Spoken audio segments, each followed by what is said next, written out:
साथियों, मैं नंदिनी प्रिय संस्कृतम में आप सभी बंधुजनों का एक बार फिर से स्वागत करती हूँ। तो जैसा कि हम प्रश्नोत्तरी श्रृंखला देख रहे हैं, तो उस श्रृंखला में आज हम 101 नंबर प्रश्न से 110 नंबर प्रश्न को देखेंगे। चलिए शुरू करते हैं अपनी प्रश्नोत्तरी। तो 101 नंबर प्रश्न में पूछा गया है, भर्तृहरि कृति इनमें से भर्तृहरि की कृति कौन सी है? तो दीपिका टीका है, प्रदीप टीका है, द्योतन टीका है, वाक्यपदीयम है। इनमें से दो भर्तृहरि जी की है और दो उनकी नहीं है। तो हमें बताना है कि भर्तृहरि जी की कौन सी है। तो भर्तृहरि जी जो हैं महाभाष्य के ऊपर दीपिका टीका लिखी है और यह सबसे प्राचीन मानी जाती है। इसके बाद भर्तृहरि की दीपिका टीका प्रारंभिक 3 आहनिकों पर ही प्रकाशित है और वाक्यपदीय भी भर्तृहरि की रचना है। तो दीपिका टीका और वाक्यपदीय, ए और डी इस प्रश्न का तीसरा विकल्प सही उत्तर है। बाकी और देखें तो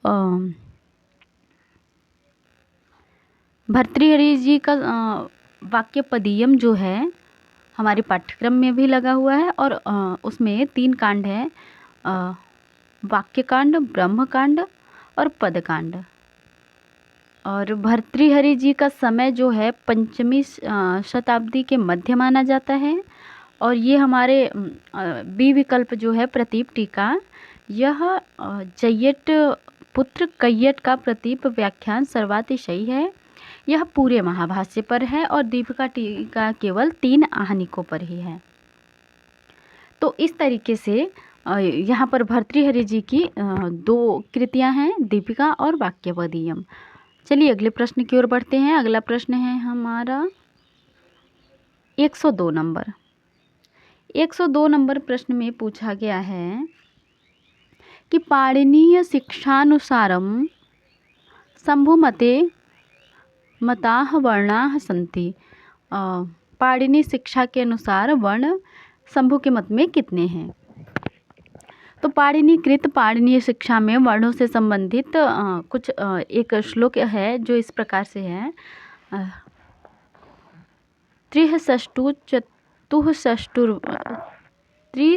त्रिषष्टिः चतुष्षष्टिर्वा वर्णाः शंभुमते मताः प्राकृते संस्कृते चापि स्वयं प्रोक्ता स्वयंभुवा।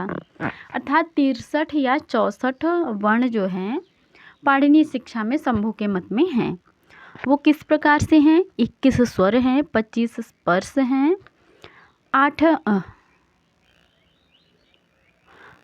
8 य आदि हैं और 4 यम हैं, 1 अनुस्वार है, 1 विसर्ग है, 1 जिह्वामूलीय है, 1 उपधमानीय है और 2 आपके ऋकार हैं, प्लुत और ह्रस्व। और यदि प्लुत नहीं हुआ तो 63 और प्लुत हुआ तो 64।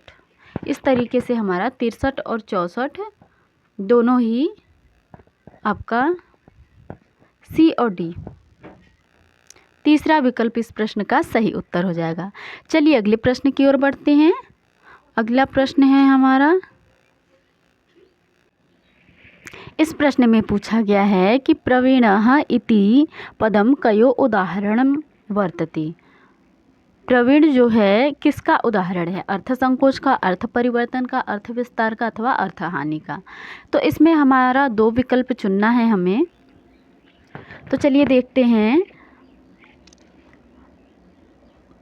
अर्थ परिवर्तन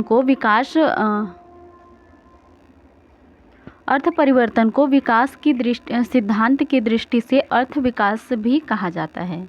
कहीं पर अर्थ का विस्तार होता है, कहीं पर अर्थ में संकोच होता है और कहीं पर पुराने अर्थ के स्थान पर नया अर्थ आ जाता है। इस तरीके से अर्थ विस्तार, अर्थ संकोच और अर्थादेश आपका होता है। और इन तीनों के भी 2 भेद होते हैं, जैसे कि अर्थोत्कर्ष और अर्थापकर्ष। कहीं पर अर्थ बहुत उत्कृष्ट हो गया है और कहीं पर बहुत निकृष्ट। तो हमारा यहाँ प्रवीण शब्द जो है ये अर्थ विस्तार का है। कुछ शब्द मूल रूप में किसी विशेष संकुचित अर्थ में प्रयुक्त होते थे, किंतु बाद में उनके अर्थ में विस्तार हो गया है। जैसे प्रवीणः। प्रवीणः जो है, प्रवीण का अर्थ था प्रकृष्टो वीणायाम, वीणा वादन में श्रेष्ठ या निपुण। यह शब्द वीणा वादन का निपुणता को छोड़कर केवल निपुण अर्थ या दक्ष अर्थ में प्रयुक्त होने लगा, अर्थात वो किसी भी कार्य में निपुण या दक्ष होगा तो उसको प्रवीण कह सकते हैं। तो इस तरीके से यह हमारा अर्थ विस्तार का हुआ, और अर्थ विस्तार के साथ साथ हमें इसमें कहीं हानि तो नहीं लग रही है इसके अर्थ में, बल्कि अर्थ परिवर्तन ही हुआ है। तो बी और सी विकल्प हमारा इस प्रश्न का सही उत्तर हो जाएगा।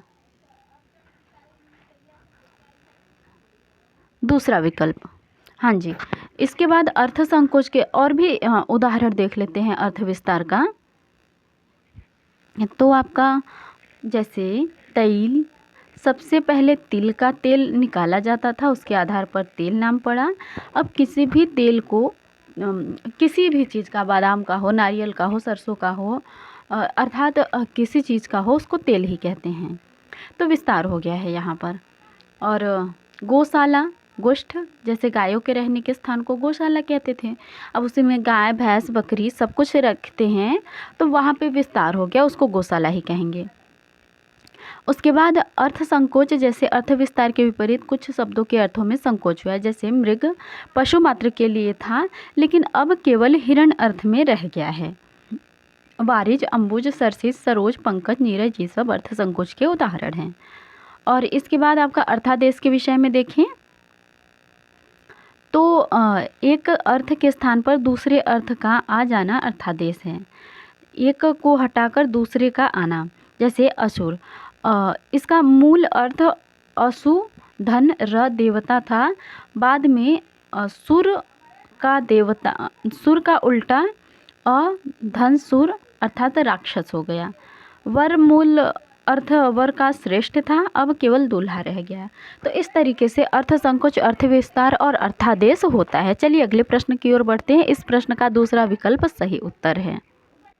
तो इस प्रश्न में पूछा गया है कि हरि एतौ इत्यत्र भवतः। हरि एतौ इसमें होता है क्या? पररूप होता है, यण संधि होता है, प्रगृह संज्ञा होता है, या प्रकृति भाव होता है। तो हमें इनमें से दो विकल्प सही उत्तर चुनने हैं। तो चलिए देखते हैं इसके विषय में।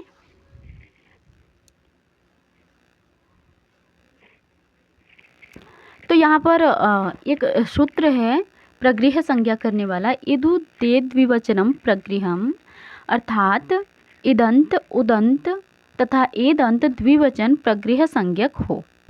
तो इस सूत्र के अनुसार हरि एतौ जो है, ये दो हरि अर्थात दो घोड़े व बंदर हैं। यहाँ रेफोत्तर इकार इदंत द्विवचन है। इसकी इस सूत्र से प्रगृह संज्ञा हुई है। इस सूत्र अर्थात किस सूत्र से? इदुदे द्विवचनम प्रगृहम। इसके बाद प्रगृह संज्ञा होने से प्लुत प्रगृह अचिनित्यम इस सूत्र के द्वारा प्रकृति भाव हो जाता है।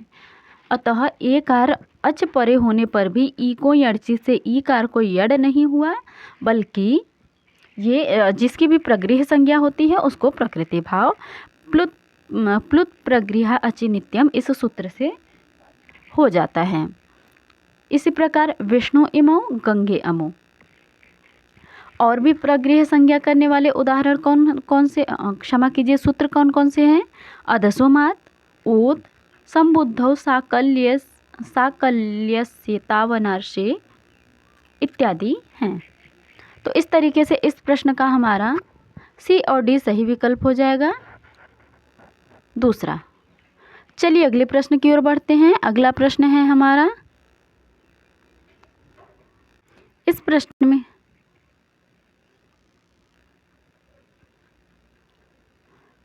में पूछा गया है कि पैलः इति पदम विद्यते, गण विशेष स्यादिम शब्दः अर्थात पैलादिभ्यश्च सूत्र के अनुसार पैल आदिगण का प्रथम शब्द पैल है। पैल आदिगण आकृतिगण है।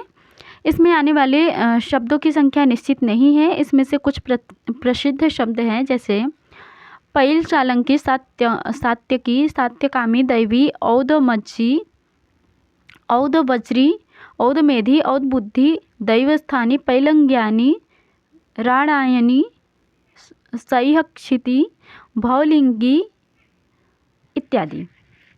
तो ये तो हमारा सही है। अब इसके बाद या तो इसके साथ सी होगा या तो बी होगा।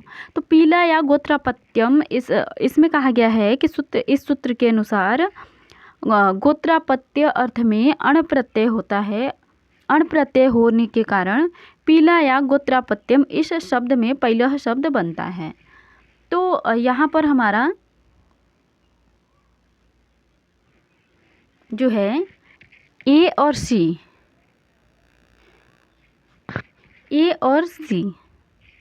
ये दोनों सही विकल्प हो जाएंगे और बाकी ये दोनों नहीं होंगे। हाँ जी, इन दोनों सूत्र से क्या होगा आपका? पहली बनेगा, पहला नहीं बनेगा। तो इसलिए हमारा तीसरा विकल्प इस प्रश्न का सही उत्तर है। चलिए अगले प्रश्न की ओर बढ़ते हैं। क्षमा कीजिए, ये दोनों भी आपके शब्द ही हैं, सूत्र नहीं है। ये दोनों आपके सूत्र हैं जो पहला बनाने का नियम आपको बताते हैं। ए और सी आपके सूत्र हैं। बी और डी आपका शब्द हैं। पहले भवा इस अर्थ में तत्र भवः इस सूत्र से अण प्रत्यय होगा और पहला से इयम जो है इसमें तस्सेदम इस सूत्र से अण प्रत्यय होगा। परंतु इन दोनों विग्रह वाक्यों में भवा और इयम शब्द दिया गया है। इसके फलस्वरूप स्त्रीलिंग हो जाने के कारण पहली बनेगा, न कि पहला। तो इसलिए हमारा ए और सी अर्थात तीसरा विकल्प इस प्रश्न का सही उत्तर है। चलिए अगले प्रश्न की ओर बढ़ते हैं। अगला प्रश्न है हमारा,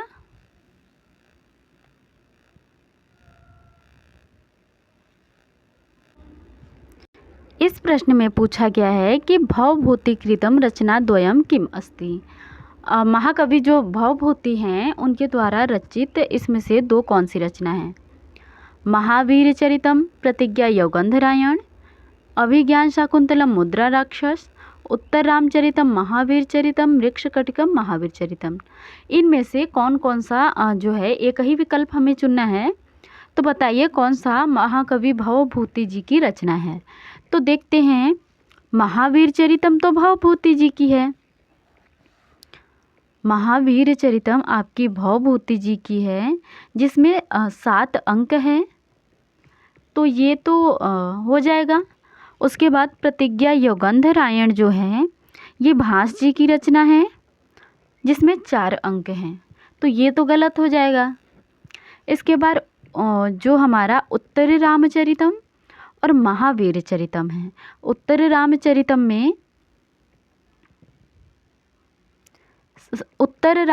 में भी 7 अंक है और महावीर चरितम में भी 7 अंक है और ये दोनों महाकवि भवभूति जी की रचना है। तो अभी तक तो ये सही है, किंतु हम नीचे के भी 2 विकल्प देख लेते हैं। अभिज्ञान शाकुंतलम आपका महाकवि कालिदास जी की रचना है, जिसमें 7 अंक हैं।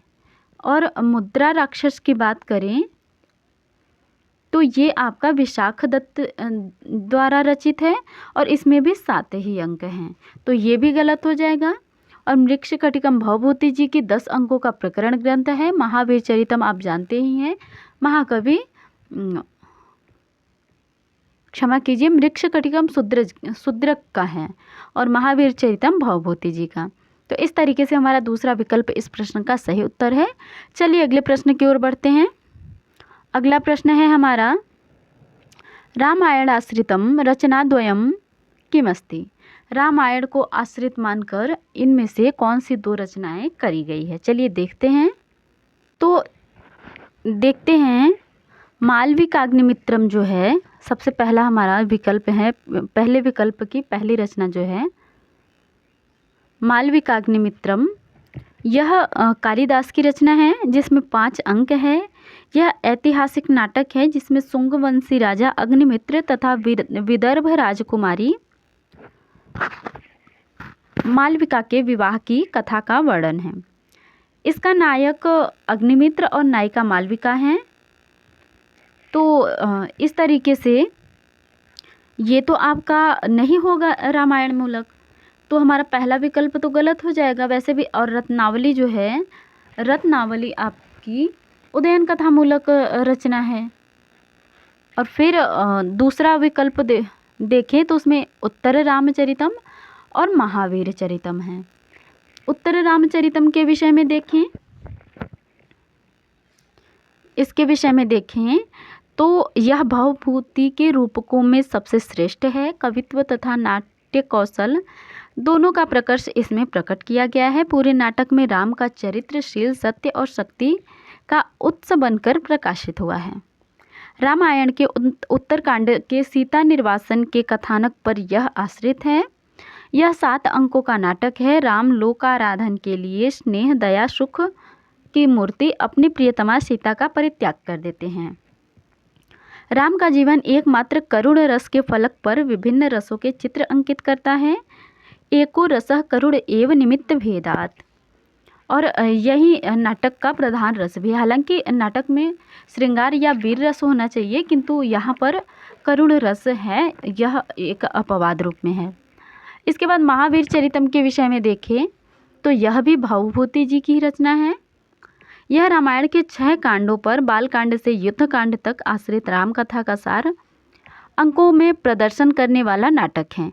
तदनुसार सीता विवाह से लेकर राज्याभिषेक तक की घटनाएं इसमें वर्णित है। राम के राज्याभिषेक की भवभूति जी के पूर्व राम कथा के इतने विस्तृत प्रसंगों को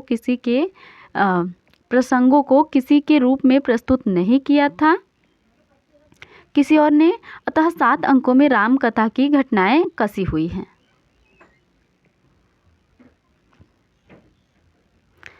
तो इसका वीर रस प्रधान नाटक है इसमें। और इस तरीके से हमारा ये दोनों तो आपका भवभूति जी का है और हमें हमारा सही विकल्प भी मिल गया।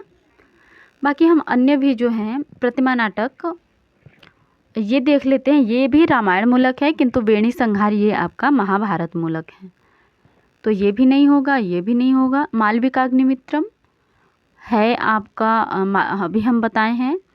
और स्वप्नवासवदत्तम ये भी नहीं है और मालविकाग्निमित्रम ये भी नहीं है। तो दूसरा विकल्प इस प्रश्न का सही उत्तर है। चलिए अगले प्रश्न की ओर। 108 नंबर प्रश्न। तो इस प्रश्न में पूछा गया है कि दीप्त्या च धैर्येण च योरराजबालो रविर्भूमि मिवावतीर्णः तथा दीप्तोऽपि निरीक्ष्यमाणो जहार चक्षुंसि यथा शशाङ्कः। श्लोके अस्मिन् किं छन्दः कश्च अत्र अलङ्कारः। इस श्लोक में कौन सा छंद और कौन सा अलंकार है। तो सबसे पहले हम ये देख लेते हैं कि यह श्लोक कहाँ का है। तत्पश्चात हम देखेंगे इसमें छंद और अलंकार। हालांकि हमसे छंद और अलंकार ही पूछा गया है, फिर भी हम देख लेते हैं। तो यह प्रश्न जो है, यह श्लोक अश्वघोषकृत बुद्धचरितम के 28 सर्ग का जो बुद्धचरितम महाकाव्य है उसमें भगवत प्रसूति नामक प्रथम सर्ग में बुद्ध के विषय में कहा गया है कि दीप्त्या च धैर्येण च योरराजबालो रविर्भूमिमिवावतीर्णः तथा दीप्तोऽपि निरीक्ष्यमाणो जहार चक्षुंसि यथा शशाङ्कः। तेज एवं धैर्य से वह भूमि पर आए हुए बाल सूर्य की भांति सुशोभित हुआ और अत्यंत तेजस्वी होने पर भी देखे जाने पर नेत्र चंद्रमा के समान हर लेता था। अब ये तो हो गया हमारा श्लोक कि हाँ वहाँ से था और बुद्ध की जो है जन्म से संबंधित है, उनके विषय में, उनके प्रताप से संबंधित है, उनके तेज से संबंधित है। और अब इसमें देख लेते हैं अलंकार और छंद। तो अलंकार का लक्षण जो है आचार्य मम्मट कहते हैं साधर्म्य उपमा भेदे। उपमान और उपमेय का जो भेद होने पर उनके साधर्म्य का वर्णन उपमा कहलाता है। तो उपमा के प्रमुख अंग हैं उपमेय, उपमान, साधारण धर्म और वाचक शब्द।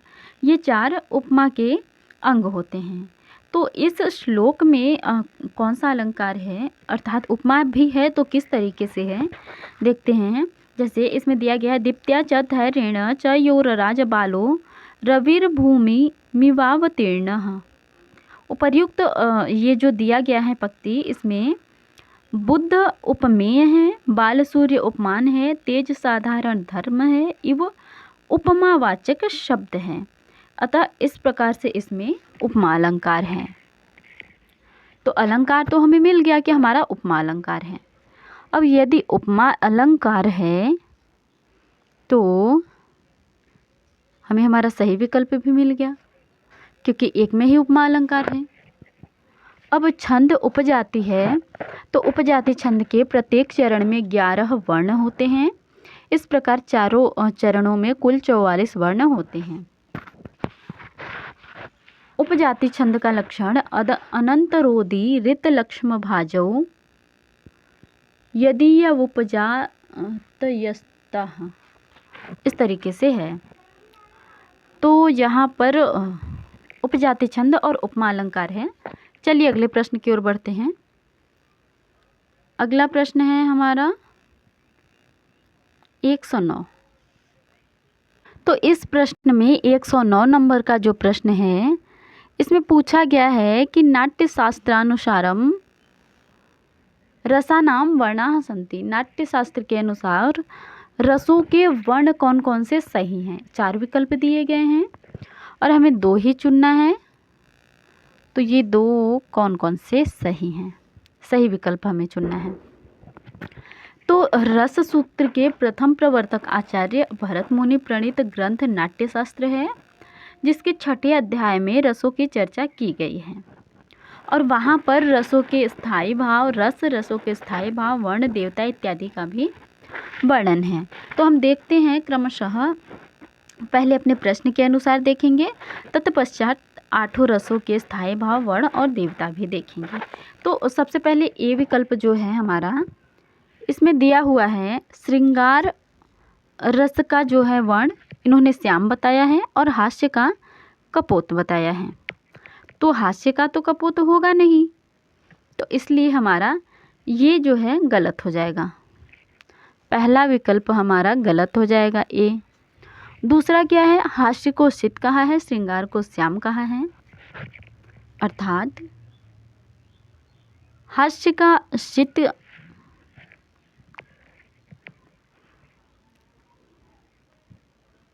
हाँ जी, शीत या शुक्ल वर्ण कह सकते हैं हास्य का, और श्रृंगार का तो श्याम है ही। तो इस तरीके से ये तो हमारा सही हो जाएगा। फिर सी विकल्प के लिए कह रहे हैं हास्य का शीत और श्रृंगार का कपोत, जबकि हमने अभी देखा कि श्रृंगार का श्याम है, तो ये भी गलत हो जाएगा। और करुण का कपोत, श्रृंगार का श्याम, जी बिल्कुल, करुण का कपोत और श्रृंगार का श्याम, इस तरीके से हमारा बी और डी, दूसरा विकल्प इस प्रश्न का सही उत्तर है। बाकी हम 8 रसों के स्थायी भाव, वर्ण, देवता इत्यादि देख लेते हैं। तो श्रृंगार रस का स्थायी भाव रति है, वर्ण श्याम है, देवता विष्णु है। वीर रस का स्थायी भाव उत्साह है, वर्ण सुवर्णवत है, देवता महेंद्र है। विभत्स रस का स्थायी भाव जुगुप्सा है, वर्ण नील है, देवता महाकाल है। रौद्र रस का स्थायी भाव क्रोध है, रक्त वर्ण है और देवता रुद्र है। हास्य रस का स्थायी भाव हास है और वर्ण शीत या शुक्ल है, देवता प्रमथ हैं। अद्भुत रस का स्थायी भाव विस्मय है, वर्ण पीत है, देवता ब्रह्मा है। भयानक रस का स्थायी भाव भय है, वर्ण कृष्ण है, देवता महाकाल है। और करुण रस का शोक स्थायी भाव है, वर्ण कपोत है और देवता यम है। इस तरीके से हमने इस प्रश्न को देखा। चलिए अगले प्रश्न की ओर बढ़ते हैं और इस कक्षा का अंतिम प्रश्न। अगला प्रश्न है हमारा, तो इसमें पूछा गया है कि नाट्यशास्त्रे विश्वकर्मणा प्रेक्षागृहस्य त्रैविध्यम वर्णितम। तो मुख्य रूप से आचार्य भरत मुनि प्रणीत नाट्यशास्त्र कुल 36 अध्याय हैं, 6000 श्लोक है, इसीलिए इसे षट्सहस्त्री संहिता के नाम से भी जाना जाता है। तो इसमें द्वितीय अध्याय में जो है, नाट्यशास्त्र के द्वितीय अध्याय में नाट्य मंडप के भेदोपभेद का निरूपण हुआ है। और उसमें नाट्यशास्त्र में नाट्य मंडप के 2 भेद किए गए हैं। पहला आकार की दृष्टि से, दूसरा प्रमाण की दृष्टि से। तो आकार की दृष्टि से नाट्य मंडप 3 प्रकार के हैं, विकृष्ट, चतुरस्र और त्रयस्र। और प्रमाण की दृष्टि से भी 3 ही हैं, ज्येष्ठ, मध्य और कनीय। तो यहाँ पर हमसे आकार की दृष्टि से पूछा गया है, कौन कौन सा है वो? विकृष्ट, चतुरस्र, त्रयस्र और अष्टाश्रम ये नहीं है हमारा, ये नहीं है। तो अब हमें देखना है ए के साथ या तो बी रहे या तो सी रहे। तो ए के साथ यहाँ पर बी है, हालांकि डी विकल्प हमारा होगा नहीं, और इसमें और इसमें, इन तीनों में डी विकल्प है। तो हमारा पहला ही सही उत्तर हो जाएगा इस प्रश्न का। इस तरीके से जो है त्रयश्रम त्रिकोणम कर्तव्यम नाट्यविस्म प्रयुक्तभिः। प्रमाण की दृष्टि से भी नाट्य मंडप 3 प्रकार का है, आकार की दृष्टि से भी 3 प्रकार का है। तो हमने इस तरीके से देखा। तो उम्मीद करती हूँ आप लोगों को प्रश्नोत्तरी बहुत पसंद आई होगी। चैनल पर नए हैं तो सब्सक्राइब करें, वीडियो को लाइक करें, कमेंट करें और ज़्यादा से ज़्यादा लोगों तक शेयर करें। चलिए कक्षा समाप्त करते हैं, मिलते हैं नए कक्षा में नए प्रश्न के साथ, अर्थात इसी के 111 नंबर प्रश्न के साथ। तो धन्यवाद।